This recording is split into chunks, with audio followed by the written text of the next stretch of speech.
Voici les conseils que j'aurais aimé avoir juste après avoir terminé le lycée. La rentrée est toujours un moment important, qu'on soit petit ou encore à la fin de nos études. Cela fait partie des moments stressants ou excitants qui ont lieu tout au long de notre vie. Certaines sont plus importantes que d'autres et notamment la première rentrée juste après le lycée, elle est particulièrement marquante. Il y a beaucoup de changements et c'est pas toujours évident de réussir à savoir comment se préparer au mieux. Donc aujourd'hui, on va voir 5 conseils que j'aurais aimé recevoir à la rentrée de mes études supérieures.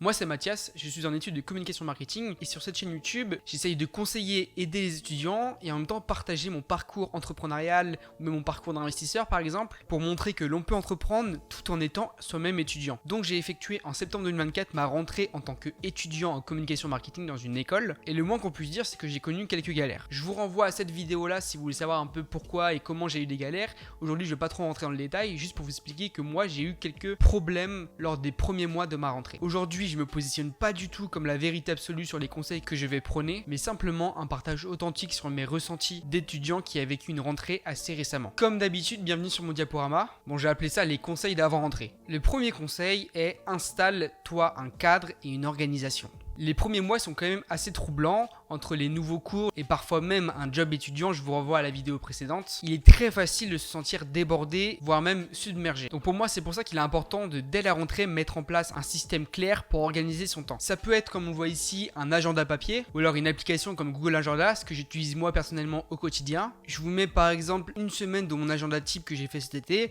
où on voit par exemple que j'ai programmé un peu tout, que ce soit le pro, le perso, la vie de famille et tout ce qui était un peu programmable. L'important c'est d'avoir juste un cadre clair et pouvoir voir en un seul coup d'œil ce que tu as à faire dans la journée, dans la semaine, dans les prochains jours quoi. Donc comme vous l'avez vu, moi j'utilise Google Agenda, je mets mes deadlines, je mets mes moments à moi, je mets mes réunions, je mets un peu tout. Et j'ai remarqué qu'il y a une vraie différence entre avant quand je l'utilisais pas et aujourd'hui. Je trouve quand même que le code couleur est hyper important à respecter, comme ça au moins t'arrives à différencier les différentes activités, que ce soit le sport, même le travail, l'école, etc. Je trouve que c'est vraiment important de le tenir. Également planifier ces moments de pause, enfin tout ça quoi, histoire d'avoir vraiment une vue d'ensemble assez claire sur ta vie en général. Au bout de quelques mois, tu sauras vraiment comment tu fonctionnes et à ce moment-là, tu ajustes en fonction de tes besoins pour vraiment construire ton cadre idéal. Deuxième conseil, accepte la solitude et le changement. Si tu sors du lycée, c'est probablement un des plus gros changements auxquels tu n'aies jamais fait face. Même si ça peut paraître anodin, c'est quand même important à cette période-là. Et un des points qu'on ne voit pas souvent venir, c'est la solitude. Car tout simplement, ça ne va rien avoir avec le lycée. Tu vas voir beaucoup moins de monde, tu vas être beaucoup plus seul, les journées seront plus rythmées par la présence constante de ta classe.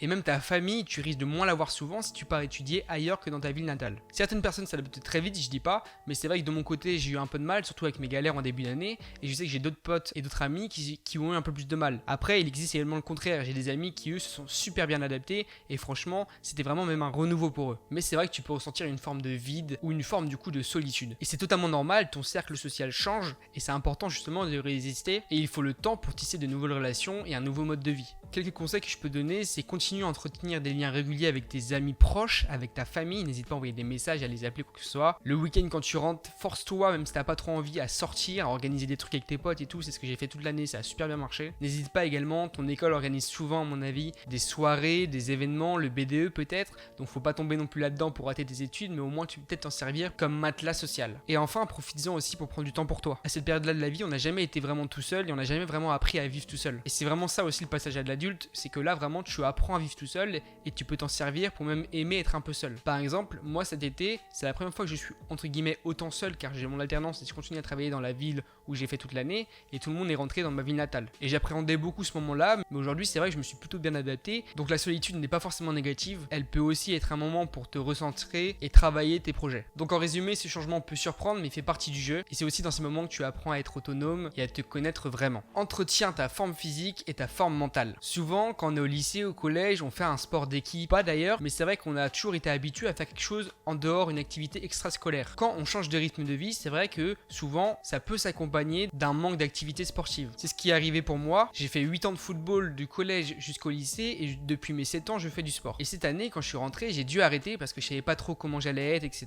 Donc j'ai dû arrêter en fait de faire du sport, on va dire, dans un club. Résultat, pour la première fois depuis 7 ans, je ne faisais plus du tout de sport. Donc entre les sorties, la nouvelle pression scolaire ou quoi que ce soit, ou même les autres projets, et bien ça peut vite te faire prendre de nouvelles habitudes qui sont un peu loin du sport. Moi, ce qui m'a aidé, c'est de me fixer un objectif concret. J'avais jamais couru de ma vie et pourtant en mars, j'ai fait mon premier semi-marathon. Quand je me suis fixé cet objectif en fin d'année 2024, ça m'a permis donc de garder une forme physique en courant et juste après ça, je me suis inscrit dans une salle de sport. Donc ça m'a permis aussi de raccrocher les wagons juste après le semi-marathon. Le sport, ça favorise beaucoup de choses, je vous l'apprends pas, mais surtout également ta santé mentale. Car si tu es un peu, on va dire, noyé par toute la charge du travail ou justement si t'es un peu seul, etc., le sport, c'est une vraie solution à la solitude et c'est une vraie solution surtout à te sentir mieux dans ton corps. Il peut aussi booster ta concentration dans les périodes intenses. Et également, dans la même idée de l'organisation, il peut vraiment t'aider à trouver une vraie structure. Donc choisis une activité que tu aimes et pratique-la même si c'est pas en club, ce n'est pas grave. Mets-toi vraiment des vrais temps pour réussir à faire cette activité sportive parce que après ton toi de 20-25 ans, il va vraiment te remercier de ne pas t'être laissé aller. Et enfin pour la motivation, fixe-toi des objectifs concrets, pas juste d'aller courir une fois par semaine comme ça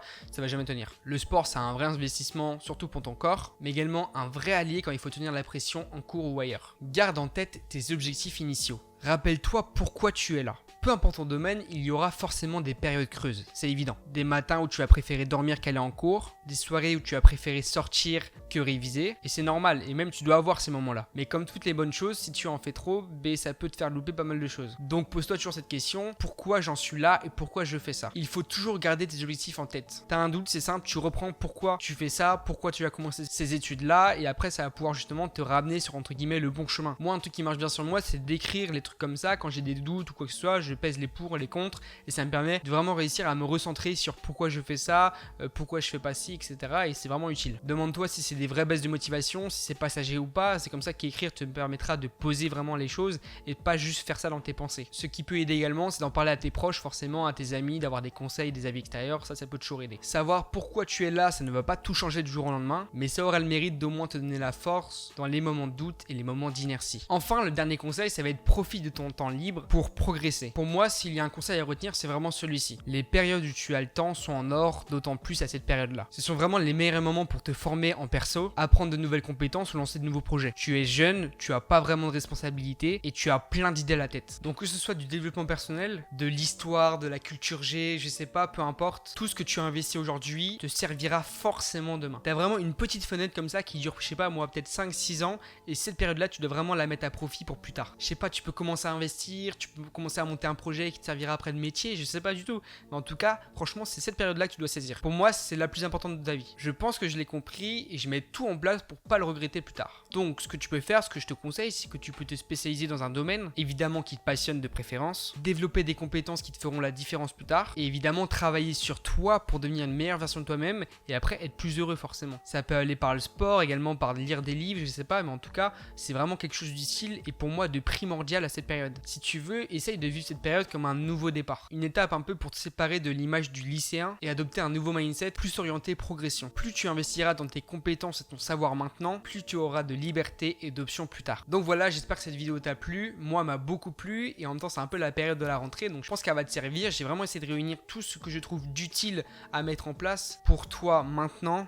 Et toujours essayer d'avoir ça en tête si vraiment tu as un doute ou quoi que ce soit. Dans tous les cas, ça va bien se passer. J'ai confiance en toi et j'espère que tu vas réussir. N'hésite pas à me dire en commentaire, tu rentres en quelle étude, tu vas faire quoi juste après le lycée. Ça m'intéresse beaucoup. Et même si tu es lycéen, en fait, ça peut te servir car c'est des conseils qui s'appliquent un peu à tout le monde. Donc merci beaucoup d'avoir regardé cette vidéo et à plus tard.